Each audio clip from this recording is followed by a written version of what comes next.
and Orlando Magic, and the press box voice of the Tampa Bay Buccaneers. I hope you'll join me every Saturday morning from 9 a.m. to 11 a.m. for my weekly show, The Home Team, heard right here on the Tan Talk Radio Network and Facebook Live, The Home Team with Paul Porter, talking Lightning, Bucks, Rays, USF, and a whole lot more. Your calls and prize giveaways. Join us this Saturday and every Saturday morning for The Home Team, 9 to 11 on the Tan Talk Radio Network. Tune in Saturdays from 3 to 5 p.m. for Miss Sarah's Dynamic Gospel Power Show. That's 2 hours of great gospel music every Saturday from 3 to 5 p.m. All brought to you by the Ozona Pig Restaurant in Ozona. Yes, that's every Saturday from 3 to 5 p.m. It's Miss Sarah's Dynamic Gospel Power Show. Tune in on the Tan Talk Radio Network. Best of the Bay has nominated the Raising Relief Foundation and our own Devin Pappas in 3 categories, and we need you to nominate them too. It only takes a few moments. Where can we find it, Devin? Go to their website, and it's vote.cltampa.com. Click on the Best of the Bay people. The category is Best Philanthropist. If you would kindly type in Devin Pappas, click on the Places category, and it is the Best Nonprofit, the Best Place to Volunteer, and put in Raising Relief Foundation. We appreciate you. We love helping the community, and we appreciate all the support. This is the Tan Talk Radio Network. It's now time for Connecting Caregivers with author, speaker, caregiver advocate, and talk show host Linda Burhans, the gal who cares for caregivers. Get a little closer to the mic when you talk. You're going to move over here a little bit. Oh, and I'm yakking. I didn't even get to sing. Oh my! Do you want me to play the intro over again? Yes, so you can please say do that. All the caregivers around the world today, it's time to lift you up. For Connecting Caregivers with author, speaker, caregiver advocate, and talk show host Linda Burhans, the gal who cares for caregivers. All right. All the caregivers around the world today, it's time to lift you up. It's time to celebrate. Good afternoon and welcome to Connecting Caregivers with me, Linda Burhans, the gal who cares for the caregivers with love, laughter, and lessons learned as long as she still has her mind.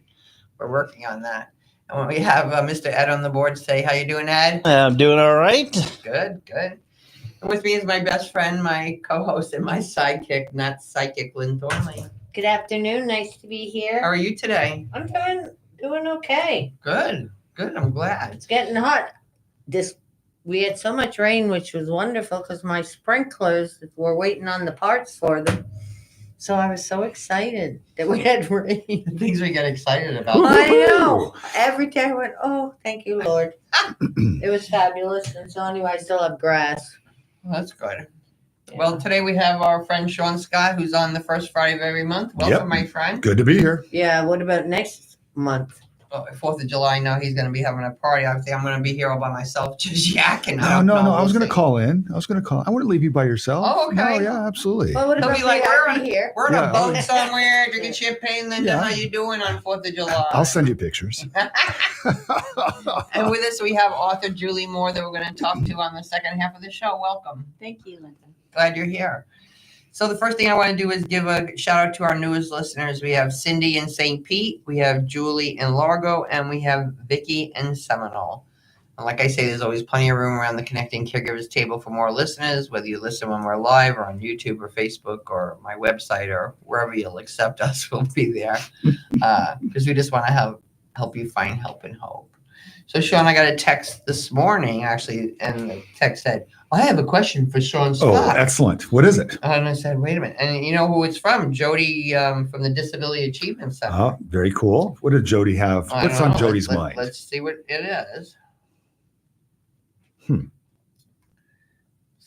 Okay. Tap. All right. Yep. I have a question for Sean Scott. Okay. Barb is on Medicaid now and has a QIT. Mm-hmm. Okay. I know what that is. Her money comes into a revocable trust account, and I transfer funds into the QIT monthly. Yep. Her condo is in the revocable trust. Will Medicaid take the condo when she dies? Great question. I get this a lot, actually, and it should be kind of top of everybody's list. You know, if you're on Medicaid and you're in the nursing home and Medicaid's paying that bill, the interesting thing about Medicaid is it's not really giving you any money. What Medicaid does in this situation, it's effectively lending it to you. Now, think about that. Yeah. You know, for those of you guys who are on Medicare, understand Medicare. Medicare pays a doctor bill or a hospital bill for you. At the end of your life, when you're dead, Medicare does not ask you for the money back. Right. Medicaid does. Oh.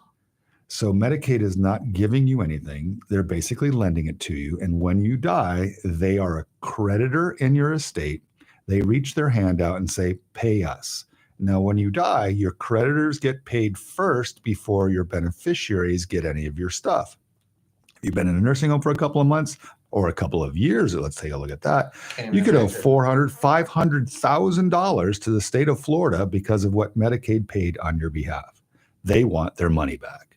Now, the weird thing about this is in most cases, in order to be eligible for Medicaid, the person on Medicaid doesn't have a lot of money in their bank account. Right. So Medicaid reaches out their hand and says, pay us $500,000. Well, what am I going to pay you with? I ain't got nothing, right? Except when you're on Medicaid, Medicaid lets you keep your house. They don't count it. You can have it. It doesn't hurt you for eligibility purposes. But now when you die, what about that house? Yeah. It's in your name. And before things can go to your beneficiaries, you got to pay Medicaid first.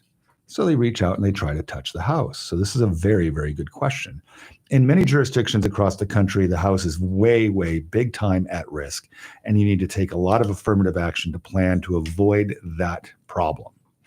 However, in Florida, we have kind of a cool thing under Florida's Constitution, very legal answer here.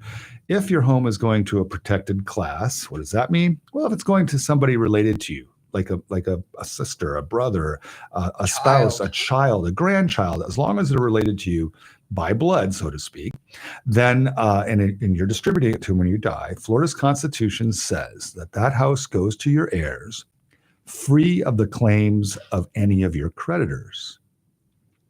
Medicaid's a creditor. It's going to your heir that's related to you. Medicaid can't touch it. But do we have to do any legal documents for that to happen? Nothing. It happens automatically under Florida's Constitution. It's very, very cool. The way I describe it to my clients is, this is kind of an interesting metaphor, is your home is like a dog, all right? Your dog can have fleas. What are the fleas? Fleas are creditors, people you owe money to. They're kind of sticking to the dog. But when you die, that home goes through probate. The judge will declare it to be your homestead, and that washes all the fleas off. So your creditors get the dog flea free. In other words, the home without any creditor liens attaching to it. Pretty cool. She's Great good. question. She doesn't have to worry about anything. Nope, does not. That QIT, by the way, for everybody that's listening, what the heck is that? Yeah. QIT, it's kind of short lingo for a qualified income trust. What that does, Florida says that you can only have a certain amount of income to be eligible for Medicaid to pay your nursing home bill. If you're above $2,901 of gross income per month, you fail the income test and you're not eligible for benefits. However, if you use this qualified income trust thing, it allows you to open up a bank account. And for every dollar that you put into that qualified income trust bank account, it subtracts from your income. Why is that important? Well, if you're Mr. 2902 and you got too much income to qualify, if you put that $1 into the trust account every month, it would subtract from your income. Yeah. You would be at 2901. I know it seems technical, but it allows you to meet the eligibility test, and now you're eligible for benefits. So it can be very critical to use that if you are over income in a Medicaid case. So they can go for trusts? No, actually, this is not so much a going for. This is when you try to qualify for Medicaid benefits, there's an asset eligibility test and an income eligibility test. Medicaid looks at what you got and what you get. What you got are your assets. You have to be below a certain number to qualify, but you also have to be below a certain income number to qualify. That income number, again, is 2901. If you have more than $2,901 of income per month, you put a qualified income trust in place, you can get under the limit and now qualify. It's a very cool, magical solution. So, but you have to know those solutions. Well, that's kind of why we're talking today. Exactly. Yeah, exactly. That's why I wanted to give a little bit of extra knowledge on that QIT thing. Very, very important. Not hard. You just got to know about it. All right. So another question. So our car is in my husband's name and my husband dies. Okay. how do I get the car? Oh, Do I love get this. the This car? is great. Is there an issue? There's always an issue when you die owning something. When you die owning something in your own individual name, we have a problem because you're dead and you can't move Say anything. anything. You can't say anything. You can't do anything. You can't transfer something. You can't write a check. You're dead, right? So that creates a problem. So now you're dead and you have this car, or you had this car. There's that car sitting there owned by a dead person. What do we do with it? Well, normally, under most circumstances, you'd have to open up a probate, go through the process of getting your will through the probate process, and then appointing somebody to be able to manage or move that car. That's kind of a hassle, to believe it or not, and it can cost a lot of money to go through that process. However, with regards to the car, Florida has a very cool provision. There's an administrative law that allows you or the family to move the vehicle from the dead person's name Right. into the name of the beneficiary without having to go through probate. Okay. What you basically need to do is you need to take the person's will, the title, and the death certificate down to the tax and tag folks. Say, here's the dead guy, here's the title, here's where it's supposed to go under the will, and they will change the title on that car to the person named in the will. So No court, no judge, no lawyer, no probate. But wouldn't it automatically go to your spouse? No, why would it go automatically to my spouse? The car? Yeah. What about my girlfriend? To hell with her. Well, she's a lot nicer than my spouse. Well, this is what someone said to me. My spouse and my girlfriend are the same person, just so you know. I was joking. Asked me that question was, well, what if I just have my loved ones, because most of the times we know they're dying. Correct. Right? What if he just signs the title over Yeah, it, like that's the fine. morning he dies, I put Henry's name on it? Absolutely. That would be fine too. But a lot of times, you have a lot of other things on your mind, and that's not one of them. And so a person's dead, and they will very oftentimes own a car. And so Florida has set up, they do this law, so they don't want everybody clogging the courts to move the darn car. Something so ridiculous. Something kind of ridiculous, right? So it is like the only exception. If you die owning something in your own name, in every other case, you would have to go through probate. But wouldn't it be a mobile home? Same thing. It's a vehicle. Mobile homes are titled vehicles. It depends a little bit about the mobile home, but generally speaking, if it's a titled vehicle, you can do this. Yeah, that's what I did when Tom died. Exactly. I brought everything Because down. mine is a permanent sticker. They had to buy stickers every year like it was a car. And that I'm glad Plus you own the land. Linda, I'm glad you brought that up. What we're going to do is we're going to write a nice little blog article on this, and we'll post it on our website at flmedicaid.com. Go in, you can look at the blog article. It have all the citations to it, all the forms that you need. So all the little bits and pieces of this, I'll explain in detail on the website. And can we That talk would be about great. that? When you're doing that, can you mention what happens when my spouse shouldn't be driving anymore? That I can go to the motor vehicle and make a little report. Yeah, I guess today is like, well, tell us all about the car and what happens when you get older. Because we need new cars. We just need husbands. Today is the first. auto version. Yeah, well, Linda, that's a great question because, this is a challenge for a lot of people and a lot of my clients is, a person's going through some cognitive decline, they have a diagnosis of Alzheimer's or Parkinson's, and that starts to creep up on you. And early on in that diagnosis, you're pretty much fine. I mean, you can drive, you can go to Publix and back. I mean, you're pretty much competent. But as things progress, you begin to lose that. And at some point in time, you should not be driving. Now, we all know that you should not be driving. The problem is the person doesn't know they shouldn't be driving. Well, knows it just wants to drive anyway. Yeah, it's a very, very sensitive subject, has a lot to do with independence, a lot of psychology and emotion involved in it. Yep. There are ways that you can take that person's driver's license away through the doctor, for example, and that's a straightforward I always tell process. everybody, make the doctor the bad guy. Yeah, make the doctor the bad guy. Yeah. There's some things with, for example, the Bird Center over in Tampa, they have a very cool thing where they have a driving simulator. And so instead of like taking your person out on the road and saying, see, you can't drive, which makes me a little sketchy and a little scared, you can take them and put them in the simulator and say, okay, well, let's see how good you do. Right. And that might help. But, reasoning with somebody that has dementia is not always the best course And of certain action. people just love their car, love Oh, I driving so much. understand. It's like such a Absolutely. hard thing. I'm Yeah. hoping when my time comes, I can No, say I have a car that I've had for many, many years, and I'm never selling it. I've told all my family that they're pretty much going to bury me in it. What kind of car is it? It's a little red sports car. Yeah. 2-seater though, only for me and the girlfriend. I mean, the wife. And you're going to be buried in it. Hey, you know what? Do whatever you want to do. So, Okay, I got the question again this week, and we've discussed this before, but evidently other people need to hear the answer. Sure. Yeah, What's a absolutely. ladybird deed? Oh, I love this. I talk about this pretty much every day in my practice.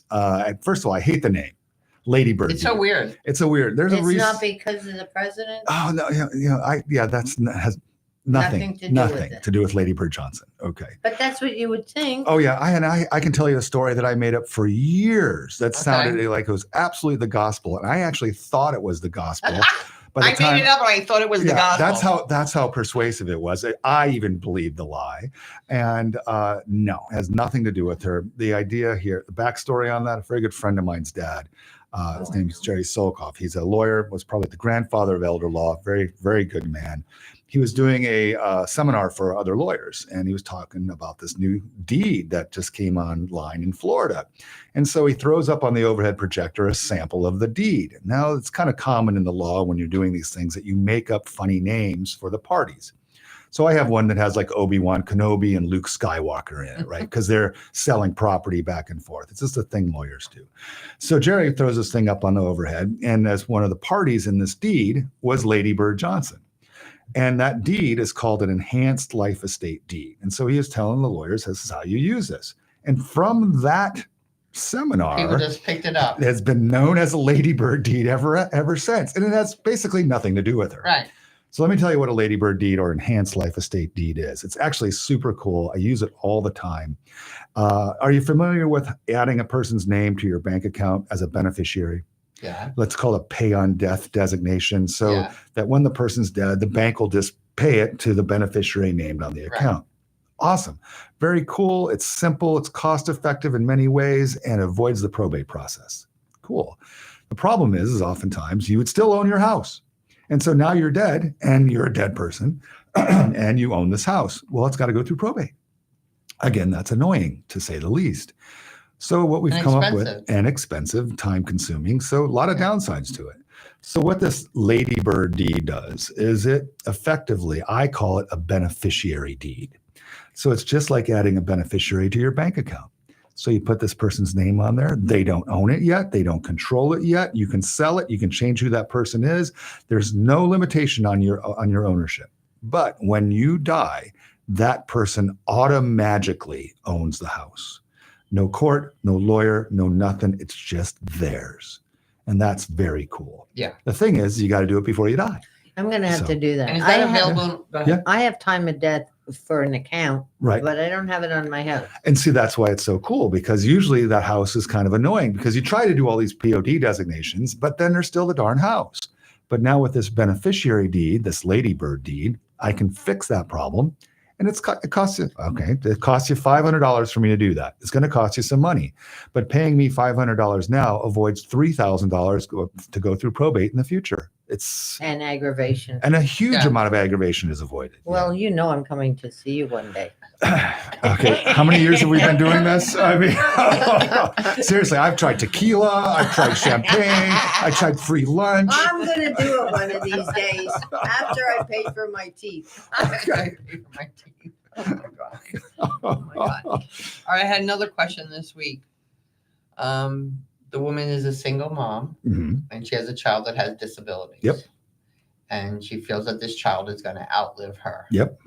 And she's just started thinking about this recently because her parents are aging, and she sees what her parents need to do. And what does she need to do? Yeah.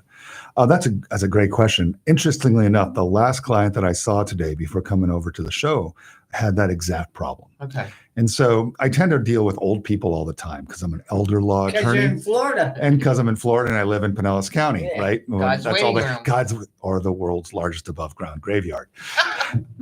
It's funny. I love my people. All people are great. But there's a lot of them. And the thing is most of my practice focuses on that. And a lot of these people are dealing with public benefits like Medicaid. And that public benefit like Medicaid is based in large part about how much assets you have. So unfortunately, on the other end of the age spectrum, these younger children or people with disabilities are oftentimes also on Medicaid. And their Medicaid is critical to their health care. Now, mom and dad's taking care of the kid has some interesting issues, definitely not able to take care of themselves. They're on Medicaid, public benefits, SSI, and everything's kind of cool until mom and dad die. Right. And now mom and dad want to take care of their kid. Because so they're going to, despite that they have other children, they're going to give everything to that one that has these special needs, right? Makes sense. I think you want to she can't take care of herself. We want to make sure she can take care of herself by having money. The problem is she's eligible for SSI, supplemental security income. That's money coming in every month from the government. And also she's eligible for Medicaid. It's paying all of her medical expenses. She may be on a Medicaid waiver program, which is providing all these additional supports to help her be successful in the community, which is absolutely critical, also paid by Medicaid. And then mom and dad dies and gives her a bunch of money. That's not a good thing. Because he just blew up her Medicaid. Boom, she's no longer eligible for any of those programs, and which are critical in her life because mom and dad were trying to do something nice. So what you have to do in these circumstances is there's a tool that we use, and it's technically called a special needs trust. And this is set up to act as a stand-in for the kid. So instead of giving the money directly to the kid, you give it to the kid's special needs trust. Why they call it that? Well, it's for the kid's special needs over and above what Medicaid's paying. Okay, great. I call it, because I like to make things simpler, a protected trust. Why is it a protected trust? Because all the money that goes into that trust is protected for that person, and it's protected from being counted as that person's money as an asset, so it does not interfere with their eligibility. So it's kind of a cake and eat it too situation. We get to inherit the kid, and we get to protect the benefits that are so super important to them. It's called a special needs trust. Usually set it up before parents die, obviously. And then instead of giving it directly to the kid, we give it to that kid's protected special trust. And I think so many people need to hear that because they just figure, how are you supposed to know this? Yeah. Right. But when the child dies, what happens to that trust? That is a super great question. So, and because that kid's not going to live forever either, right? No. So there's a provision inside the trust that says when the beneficiary of the trust dies, the ultimate distribution will be to fill in the blank, the other children, whoever. So Medicaid can't come after it. Medicaid cannot touch it. Oh, so that's fabulous. So, yep. You guys are really getting better at this. Just we had a glass of wine before we came. Oh, that's what it was. We are pros. And you're going to the library today, right? Every month we do seminars at the local libraries, Largo Library, Seminole Library, and Palm Harbor Library. It's an opportunity basically to come sit with us face to face, hear everything about how public benefits work, how Medicaid works, and how you can use this solution to basically finance the cost of your care and preserve your entire life savings. And I think it's so good because when someone goes to this, questions come up that they never thought about. And you get me on a one-on-one situation pretty much. You have a good dialogue. It costs you nothing to do that. You'll get a free book from me on Medicaid. I'm giving you a free book, 170 pages of everything you ever wanted to know about Medicaid. And we have something new that's really, really cool coming. And you inspired me on this one, Linda, when we do the caregiver conferences. And you set up this option where people can attend virtually on their phone or their computers. They don't even have to get out of their house. Very, very convenient. And you can listen to people talk about issues that are important in the caregiving space.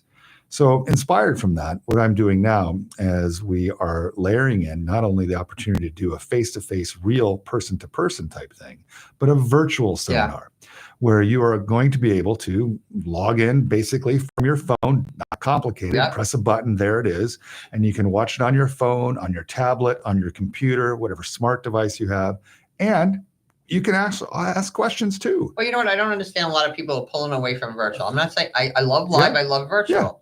So I had a meeting with AARP this week, and they're like, well, we're not really so crazy about virtual. I said, hey, so you're saying to all those caregivers that can't leave the house or they don't have anyone to, we don't need you. But so you're saying to that person in the woods that doesn't have a support group near her. You're preaching to the choir on this one. With you. No, I agree with you. So 100%. don't you think that half of the AAR people fit that category? I do.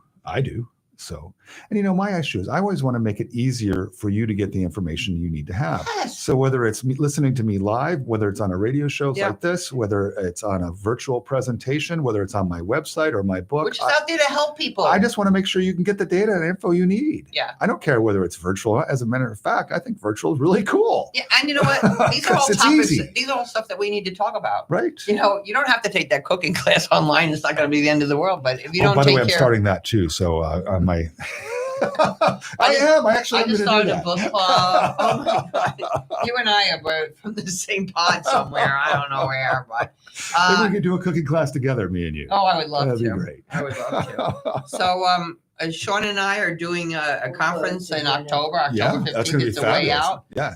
But it's going to be a fabulous day. We're going to have some vendors. We're going to have Where's a it gonna great be? panel. Where do I have to go? I don't know. What's the address? It is at Seminole City Park at the Park View Room, And what time do I need to be there? 10 o'clock. Okay, Thank good. God you have Diane. I know, right? It takes a village. We'll be making a flyer and everything, but please come because besides the wonderful presentation you're going to hear from the speakers on the panel and the wonderful lunch, there's going to be some premier entertainment at lunch that day that I can't think tell you anybody about that. It's supposed to be a surprise. do not want to miss. That's Yeah, all I said. okay, all right, Premier all right. entertainment. It's going to be pretty I premier. want to fill the house. All right, my friend. Well, thank you so much Thanks for for having being me, with Linda. us Again, today. always a great time. So, Always. all right. Always. And now you're off to the library. I am off to go do some more speaking. Okay. And now we're going to hear from our wonderful partners because you know the deal. If you don't hear from them, you don't hear from me. So don't go away. We'll be right back on Connecting Caregivers Radio. This is the Tan Talk Radio Network. Arden Courts is not just a place to live. It's a place to call home. Residential living combined with quality caregiving. This is the philosophy behind Arden Courts. Communities created exclusively for individuals with Alzheimer's disease and related dementia who would benefit from a safe and structured environment. For additional information about any of the unique services Arden Courts provides, call 888-478-2410 to locate a community nearest you. Inquire about our educational seminars, resource library, or support groups, or simply feel free to ask questions you may have about Alzheimer's and related dementias. At Arden Courts, we know, we understand, and we can help because memory care is all we do. Remember, call 888-478-2410 for additional information about any of the unique services Arden Courts provides. Are you getting older, or are you taking care of somebody who is? Getting older creates new problems you probably never imagined. One of the big ones is, how do you pay for care? Care in your home, care in an assisted living facility, or care in a nursing home. Did you know that nursing home care in our community can cost up to $12,000 per month? For the last 33 years, our office has helped families access benefits, including Medicaid, VA, and PACE, to help pay for the cost of long-term care. Regardless of what your assets are or what your income is, you can qualify for these benefits. Proper planning and guidance are absolutely necessary to avoid being wiped out. Let us help. If you are in care or heading in that direction, we can help solve that problem. Take action now to obtain benefits to pay for the cost of care. Here are the 4 things that you need to do. 1, get a new power of attorney. Your old one probably isn't good enough. Get a healthcare surrogate and a living will. 3, get an estate plan that will not disqualify you from benefits. And 4, get a plan to qualify for Medicaid, PACE, or VA benefits to pay for the long-term care costs. Call us today for a free consultation. 727-539-0181, or go to flmedicaid.com and download our free book on Medicaid and planning for long-term care. I'm Sean Scott. I'm here to help. Guaranteed to make you laugh through your tears, Linda Burhan's book, Good Night and God Bless, is filled with humor and heartfelt inspiration to aid anyone facing the challenge of caring for a loved one at the end of life. Her story offers hope for human strength and understanding of weaknesses during a difficult time. Life doesn't normally prepare us to become a loved one's caregiver. When it happens, it's usually sudden. A diagnosis of an illness, age-related frailty, dementia, and life suddenly is anything but normal. And because we don't even know what we don't know, where do we turn to for help or guidance? In Connecting Caregivers, Answers to the Questions You Didn't Know You Needed to Ask, Linda offers information, education, and inspiration from her own experience and from experts whose advice, practical tools, and personal stories will empower and guide you. Make sure to add these inspiring books to your collection today. Available on Amazon.com. This is the Tan Talk Radio Network. Always love having Sean on the show, especially when people text me questions and he can, especially that one person, they have a good solution now. They don't have to worry what they were worried about before because they didn't know what the answer was. Yeah, very informative. So I have my new friend Julie Moore with me today. Yes, ma'am. Julie Moore. And we met a while ago through Lori LeBay from Alzheimer's Speaks, who was one of the speakers at our last conference, who I just bowed down to her.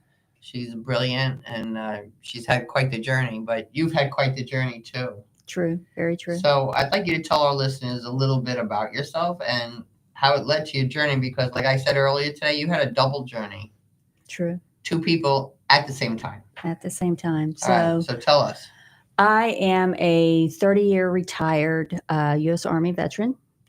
Spent 30 years in the military, and soon after I retired is when I took on the role as caregiver, not only to my oldest brother, who, when he was 54, diagnosed with frontal temporal dementia, early onset, but also our mom, who is in remission from breast cancer. Literally a month after his diagnosis, she got the diagnosis that the breast cancer had returned, but in her spine, and it was basically in her bones. She actually became his caregiver when he got to a point that he could not live alone. And I speak about it in my book. I have 4 other siblings, and just the dynamics of our family, as much as we didn't want to put any more pressure on her, it was the only option we had. Yeah.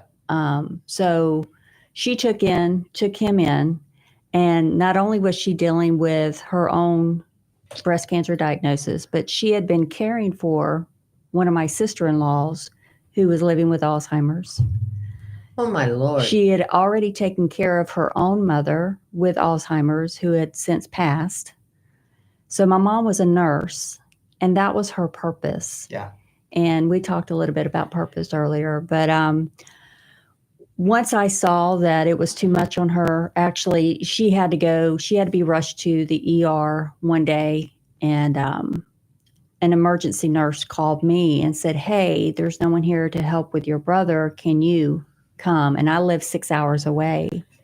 And that's when it really began. And that's when it sparked and began my journey. So I drove up there, and it was the following day, but I went by her home to gather some clothes because I'd already made the decision. I mean, the family had been discussing, I was going to take him in since I was retired. It just made sense at that point. There's always one designated daughter. Anyway. Yeah. But it wasn't going to be until later in the year until I got that call. So I ran by her place. I'm like, I'm just going to go ahead and start filling up a suitcase and grabbing some stuff and all his meds. And while I was there, I went to I had to freshen up his clothes in the dryer, and I had to pull the dryer vent out to clean it out. Something just told me, check it. And it took me almost 10 minutes to pull it out because I kid you not, it was about 6 or 7 inches thick of lint. Oh my God. So that's a fire hazard. Yeah. And I'm like, it hit me right then. I'm like, oh boy. She can't take care of herself. I need to take her in too. So I let her know as soon as I got to the hospital. We talked a little bit, and I'm like, hey, I'm taking Clint now, and you've got 30 days, and I'm going to come get you. And what did she say? And at first, I mean, she didn't say much. I mean, I think in the back of her mind, she knew it was time. Yeah. But that independence. Well, it's like, and she's a nurse. And she's a nurse. And with my mom, I think my mom knew she had cancer before she moved here, or that something was wrong. Yeah. She knew something was wrong. Yeah, and that she would come here and that I would take care of her. Right. That makes sense. Yeah. But that's how my journey began with both of them. I moved them both in. I was living in Tampa at the time. That's where I retired out of the military. It was right here in Tampa. And moved them both in with me, and the journey began. So, what were some of the biggest challenges you found? I think the biggest struggle I had first was dealing with medical personnel. Yeah. Because I knew nothing about this thing called dementia.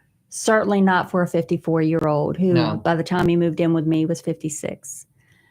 And I was my expectation was like really, really high. So having that expectation, going to a specialist thinking, okay, you're the neurologist, you're the brain doctor, so you're the dementia doctor, give me answers. And they have no answers. And they're like, no, this is a psychological problem. You need to speak to a psychologist. Or no, you just need to deal with this. Yeah. And I'm just like, no.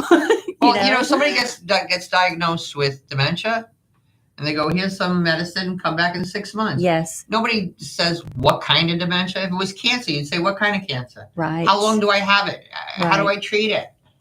Absolutely. That's dementia. And then, too, there was a lot of medications that my brother was on that he didn't need. Yeah. My mom lived in a small town, and on one of his appointments, he had tremors. And it was, backwoods, small town doc. Oh, that's Parkinson's. We're going to put you on Parkinson's medicine. And for almost a year and a half, he was on, while he was with me, one good thing the neurologist did was he sent him to have, and I can't think of the name of the test, but it is a definitive test to determine if you have Parkinson's or not. Which they didn't have. And he did before. not have Parkinson's. And I'm like, thank you. He needs to be off this medicine. But that's why you're always the best advocate for your loved one. Absolutely. Nobody knows them better or cares for them more than you do. I agree. And especially when they can't speak, for themselves or they don't know. Yeah. They don't know. So just dealing with or navigating the different medical staff, and then going to an appointment. I speak about it in my book. The doctors have 5 minutes with you. So it's just a snapshot that they're looking at, and they're trying to make a decision based on the information in front of them at the moment. And that's not enough time nor enough information. And that's where the caregiver, the advocate comes in, the family member. You've got to pay attention, because when the doctor says, oh, it's this, this, and this, because whatever, because of his experience, because another patient, whatever, fill in the blank, you have to be strong enough to say, no, that's not. Doesn't jive because I saw this, this, and this. Right. Let's put all the pieces together and put a proper picture together before we start making decisions. Well, some people are afraid to question the doctor. True. And another thing I tell everybody too, when you go to the doctor, bring a tape recorder. If they don't want you to tape record them, you find a new doctor. Yeah. Because the day I found out that my mother had cancer, the doctor said cancer, I didn't hear one word after that. Yeah. Same. Not one word. Same. And there was some these other times too, I went for checkups with her, and I don't think I heard everything I was supposed to hear. Yeah. Or just take notes, and that's what I bring did. a friend. Something. True. But we're going to these doctors because we are in trauma, because our loved one is sick. It's not like we're just going for a healthy checkup and we don't have to worry about it or anything. Agreed. So what joy did you find though? So with my brother, knowing who he is, he was an artist. He was a musician. He played drums all through high school. He played the quads, I think they call, or the tritoms in marching band. He was a dancer. Oh. And as I began researching everything about dementia and finding different studies, and I kind of touched on it with my sister-in-law when my mom began taking care of my sister-in-law. Her Alzheimer's. You hear it in the industry. If you know one person with dementia, you know one person with dementia. Yeah. So for my sister-in-law, she would just get very quiet and just kind of shut down, and her whole body language would be in just very depressive state. Like giving up. Yes. And very much Christian. She was an intercessory prayer warrior, is what we would call her. And I took earbuds and I put on her favorite Christian music, and I put the earbuds in her ears, and her whole face just lit up. I didn't know what I didn't know at the time. Right. But it was just remarkable to see that. And after having my brother in my care, he also had anxiety attached to his FTD, frontal temporal dementia. So he would get very anxious at times. And he went through a period of insomnia which then led into delirium because of all the medications he was on and the changes. Yes. Was he married? He was separated. Oh. He was separated. And that's a whole another deep dive we can do another day. But he was just exhausted, which meant I was exhausted. He wasn't sleeping. I wasn't sleeping. And it just dawned on me about the music with my sister-in-law. And I love listening to classical music when I'm trying to study, when I need to focus. And I'm like, I don't know, let me just try it. And I had Pandora on the TV, the smart TV, and I looked up Philip Wesley, which is a fantastic piano classical musician. And as soon as it started playing, I kid you not, his whole body language shifted and he just went down and he sat and he listened and then he just kind of closed his eyes. And whether he drifted off to sleep, whether he drifted off to sleep or he was just letting the music get into him and he just calmed down. And then there were days where during the day, you know, he seemed happy, he was listening with his FTD, which affects the frontal lobes. His speech was one of the first things that went. So it was difficult for him to communicate. But I would play some of his favorite disco music, R&B, jazz, Christian, upbeat, contemporary Christian music. And I would always have to hold his hands whenever he would transfer or walk from one place to another. So I would get him up on his feet and he would just start dancing. I have tons of videos of him dancing. So that was the joy that I had with my brother. Yeah, and that works. You know, absolutely. I've told this story before. I have a caregiver that takes care of his aunt. And his aunt had an issue with eating, and she had an issue with sundowners. Yes. So every afternoon, right at sundowners time, he makes her fancy little sandwiches, and it has like some sparkling cider or whatever. Oh my gosh. And they dance to big band music for an hour. Nice. And she doesn't have any issues with that. She's eating better. And the neighbors say, we watch them through the window, and it brings us joy. Oh, that is nice. So the music is very, very, very powerful. Very nice. We need to think about that. So what do you say to caregivers that feel like they're on their edge? Like, I'm starting to grit my teeth. I feel frustrated. Sure. Gosh, as a caregiver, I felt like at the time, I felt like I was failing at self-care. But when I look back, I did take my moments, and you can call them micro, mini vacays, whether they're mental or physical. But just getting behind a closed door and getting in silence is what helped me. Even if I had to put on my own quiet music and just give me 5 minutes, give me 10 minutes, go out for a walk. Even if taking the person that you're caring for, getting outside is important to both your mental and physical health for both of you. Having that fresh air and getting away from the TV just or feeling what like have you're you. alive. Yes. I have in my papers that if I have to go into a community, I want to go outside every day. Yes. I want to go outside every day. And if you don't say that.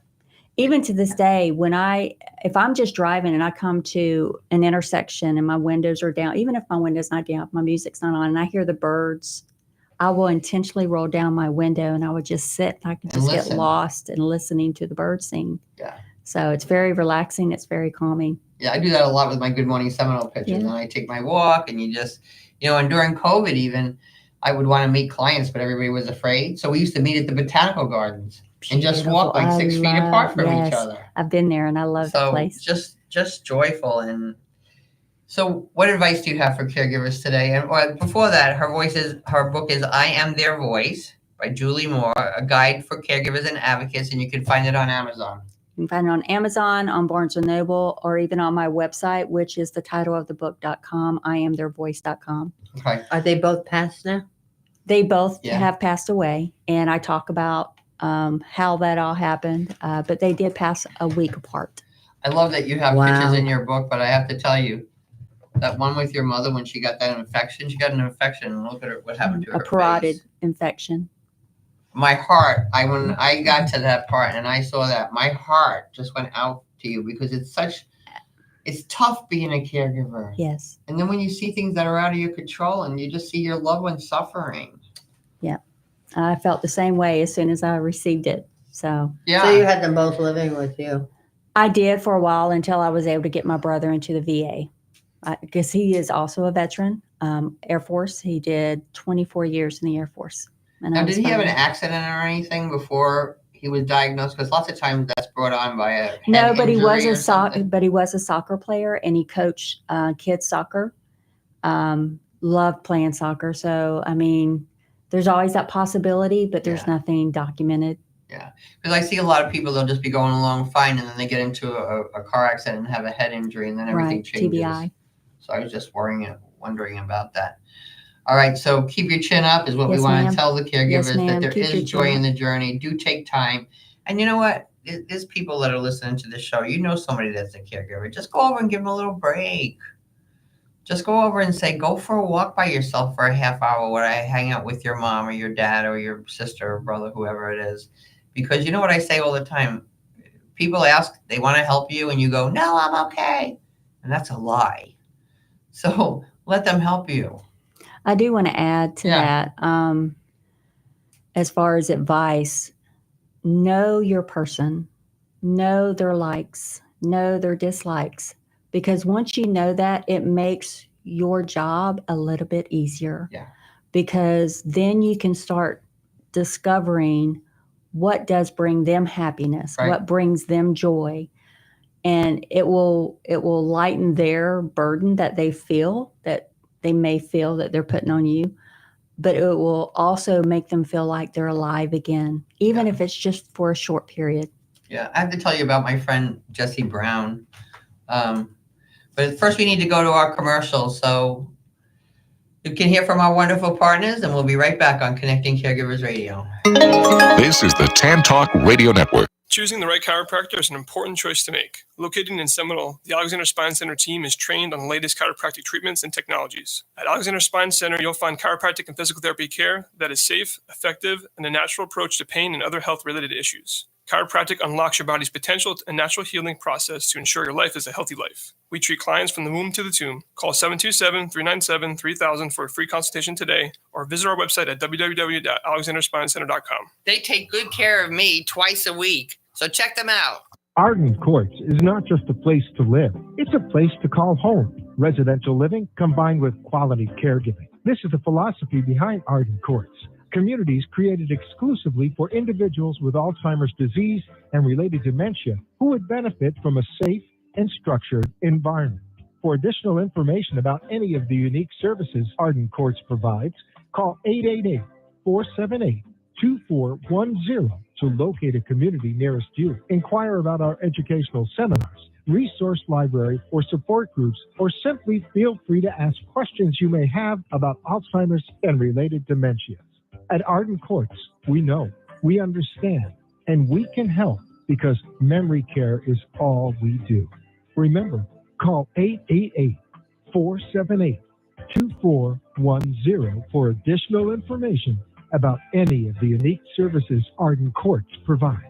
We believe the power of the human body and mind can do amazing things, and that tapping into that power, not just tricking it with a temporary disguise, is possible. Superpatch technology uses a special pattern and vibrotactile technology to help you go from feeling blah to hurrah. Now, once the Superpatch is in contact with your skin, it triggers a neutral response in the brainstem that helps you tackle your daily problems head on. Whether you're struggling with pain, balance, stress, or focus, we have a solution that might be right for you. With Superpatch's 30-day money-back guarantee, you have nothing to lose and everything to gain. Hi, this is Linda Burhans, the gal who cares for the caregivers. I started using the Liberty Patch over 3 years ago. I used to be a tripper, but since wearing a Liberty Patch, I haven't tripped once. The Liberty Patch is proven to reduce the risk of falling by up to 8 times. And as we all know, if you prevent the fall, you prevent the call. Don't wait until it's too late. Preventative solutions are the answer. Superpatch does not claim to diagnose, treat, or cure illness. Superpatch is FDA registered. To receive 25% off your first order, go to sticktoit.info. That's sticktoit.info and learn more. This is the Tan Talk Radio Network. And we're back. So, Julie, you said you had a couple more things you wanted to say before I do the announcements. Oh, yeah. I just want to mention, I shared about my brother and what brought him joy. And with our mom, what I discovered, or what we kind of all of us kids knew, she loves her jewelry. If it sparkled, she wanted it. If we went to Cracker Barrel, Walmart, if she saw a new necklace, she just had to have it. She also loved words of affirmation. My mom always looked very young for her age, and she had this hot, short, silver haircut. And I don't care what parking lot we were in. If we were walking across the parking lot, somebody saw her and was like, man, you look awfully young for your age, or, something. Yeah. They didn't say that, but Yeah. they always complimented her. She always dressed to the nine. And she did pass away at 83, but even at 83, people were always complimenting her. And she loved chivalry. Gentlemen opened the door. I love pulled that a chair. too. Yes. So Yeah. And no matter what age, you should take care of yourself. agreed. So we have the Caregiver Luncheon. The first Caregiver Luncheon is coming up this week, Wednesday, June 11th at 12 o'clock at Clear Sky on Park. We have, I think, 9 of us, but if you're still interested, just give me a call, 727-365-8383. Then next Thursday, June 12th. That's my birthday. Yeah, that's your birthday. Happy birthday. Big one, too. Yeah, it's a big one. 85, right? No, but 75. You don't look at. Oh, yeah, right. So there's a lunch and learn at Art Courts in Largo, all about veteran benefits. I'm going for myself just to learn more that I can learn, because they always make some new changes and there's different things. And one of the big things I want you to be aware of, if you're a spouse of a veteran, you have some benefits too. You have aid and attendance. And if you need home health one day, that could cover for you. And a lot of people don't know about that. Also on June 24th, we have Answers for Common Caregivers with Eileen Poley from the U.S. Health Bird Institute. And that is at Arden Courts in Seminole. And you can RSVP to Donna at 727-512-9925. Oh, and then she's going to be, the same speaker is going to be at in Dunedin with Arden Courts, Palm Harbor. And that's August 15th from 10:30 to 1. And you can RSVP at 771-1600. Next Friday, I'll be doing a live support group at Arden Courts in Seminole at 10 a.m. Please come join us. You're going to find out things at a caregiver support group that you won't find anywhere else. You're going to find people that will support you, and you'll know that you're not alone. Thanks so much for being with me today. Thank you so much for being with us, Linda. Julie. It's a pleasure. Tune in next week for another great show. And remember, God loves you all the time. And have a delicious day. It's a little late, but I didn't talk about the new listeners. What? I didn't talk to new listeners. I didn't? No. I did. It's a little late me telling you. Are you sure? Did you hear her say our new listeners? When Sean was here. Yeah.